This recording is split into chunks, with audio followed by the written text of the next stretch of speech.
Dragon Ball Z Budokai Tenkaichi 3 is one of my favorite fighting games growing up as a kid. And even into this day, if someone were to ask me what my favorite fighting game would be, it would be Budokai Tenkaichi 3. For over 17 years, I just thought that the creators would never make another Budokai Tenkaichi 4. Because when the game was released back in 2007, we had no more news of a sequel for the game since then. Ever since that point, we thought, okay, the creators are done with the Budokai Tenkaichi series, and they moved on to something else. And for the most part, we were right. For over 17 years, the Budokai Tenkaichi series was never mentioned again, and the creators went on to develop games like Dragon Ball Blast, Dragon Ball Battle Z, Fighter Z, Dragon Ball Z Kakarot, just to name a few. I mean, if you say Dragon Ball Ultimate Tenkaichi, I guess so. I guess they did mention it again during that part, but it never really felt like a true Budokai Tenkaichi series to me. Now, imagine my surprise to hear the news that we're actually getting another Tenkaichi game after so long, and it's official. No fan-made trailer, no fake announcement, this is real. I was super overjoyed. For over 17 years, my gamer self has been in deep hibernation. It took 17 years for the game to be created again. Why did it take 17 years? It's beyond me, but it's better late than never. Now, the official date of the Dragon Ball game, which will be titled Dragon Ball Sparking Zero, will be released on October 11th, 2024. The PC, PS5, Xbox Series X. The game will have over 164 playable characters. But what I saw via the trailer, they count each transformation as a character, and they do have like forms of like Goku early version, mid version, and stuff like that back in BT3. Now, I did not think that they would count the 164 characters as a transformation, but looking further deep into my analysis, back when BT3 was created, the character list, they also count the transformations as a part of the character. So I guess it makes sense. But with Sparking Zero coming out, there's also confirmed to be a what-if story mode.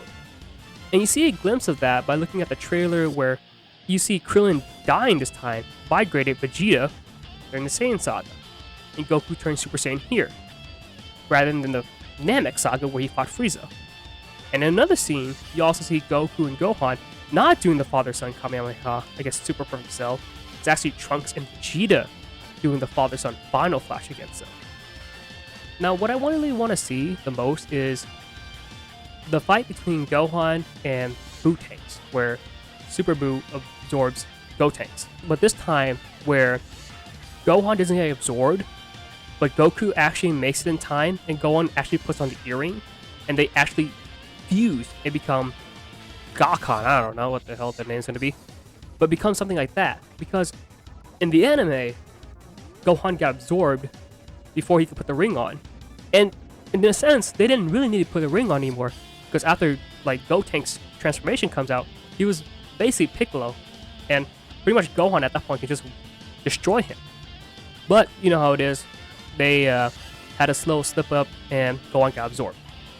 But this time, I'm hoping that if they do go this route as well, I would hope to see that Gohan and Goku somehow fuse this time and take down Boo-Tanks rather than Gohan getting absorbed.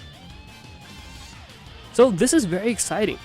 Rather than the basic storyline that we all know coming into Sparking Zero, it seems that they're not just copying and pasting the old story to the new game, but rather they're creating a what-if scenarios for the game. I think this is a great move on their part because, like I said, we already know what happens in the canon storyline of the game. So creating alternate scenarios of what could happen if certain events played out differently is a great idea, and not just keeping the story fresh, but allowing multiple possible endings that we just have never seen before. Everything that was once in the main storyline that we remembered can be rewritten into things that we never thought would happen. And I'm very excited to see where Sparking Zero will take this game. Now, moving on to the gaming aspect of it, what I can tell just by the trailer that we've been given so far, the gameplay does look like it's like very old Tenkaichi series vibe, but with just a little bit better graphics, which I'm perfectly okay with.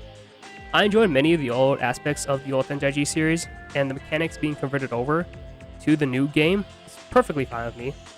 One of my favorite things that they added this time is that they changed the beam struggle format for this game. If you remember, rather in Tenkaichi 3, we had a mechanic of the beam struggle where you spin the shit out of your joystick. But now it's more like the click button from like just the basic Budokai 3 mechanics, which is very good for people who just don't want to spin the shit and ruin their joysticks. But yeah, I think this is all I'm gonna say for this video. It's gonna be a very short video.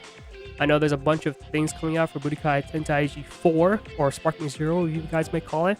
Honestly, I'm just overjoyed. I just can't believe like after 17 years, we have a new Budokai Tenkaichi series. I don't know why they're bringing it back, but I'm very happy they're bringing it back. But whatever you guys might call it, the Sparking Zero, Budokai Tenkaichi 4, when it officially releases on October 11th, 2024, hope we can enjoy this game to its fullest and give us a thrill like what we had during the older generation games gave us. With that, guys, I'll see you guys later. Take care.